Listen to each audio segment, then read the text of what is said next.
Hello everyone, আসসালামু আলাইকুম। কেমন আছেন সবাই? আমি চলে এসেছি আজকে আমাদের মাঝরাতের ক্রেভিং নিয়ে।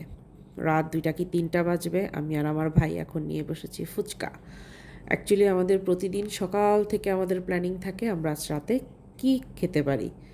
সো মাঝরাতের ক্রেভিংয়ের জন্য আমাদের এক এক দিন এক একটা আইটেম থাকে। সো আজকে আমাদের প্ল্যান ছিল আমরা ফুচকা খাবো। অ্যাকচুয়ালি চটপটি আমার ডিপ ফ্রিজেই রাখা ছিল, আগের বানানো ছিল। এখন শুধু বের করেছি আর সুন্দর করে সব কিছু ম্যারিনেশন করে নিয়েছি, খাওয়ার জন্য একদম রেডি। আপনারা কি কেউ কখনো খেয়েছেন রাত 2টা বা 3টা বাজে এরকম টক ঝাল মিষ্টি? মুখের মধ্যে দিলেই পুরো ব্লাস্ট হয়ে যাচ্ছে, অসম্ভব রকম মজা। কেউ যদি না ট্রাই করে থাকেন অবশ্যই রাতে 2টা 3টার দিকে একবার ট্রাই করবেন। ওই সময় ফুচকা খাওয়ার মানে মজাটাই অন্য লেভেলের।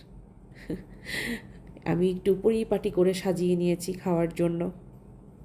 একটু লুকসটা ভালো আসলে খেতেও শান্তি লাগে, একদম পিকচার পারফেক্ট। আর এইখানে বাকি আমার যে চটপটিটা রয়ে গেছে আমি ওইটাকে এখন চটপটি বানিয়ে খেয়ে ফেলছি। আমার ব্যাকগ্রাউন্ডে কুকুরের ঘেউ ঘেউ চলছে, প্লিজ ইগনোর করবেন। এটা হলো আমার ভাইয়ের প্লেট। ওর মতে আমার টকটা, আমি যে টকটা বানিয়েছি এটা ঝাল ঝাল হয়নি, সেজন্য ও এটার মধ্যে বোম্বাই মরিচের আচারের তেল দিয়ে দিয়েছে। মাই গড, এত ঝাল এত ঝাল!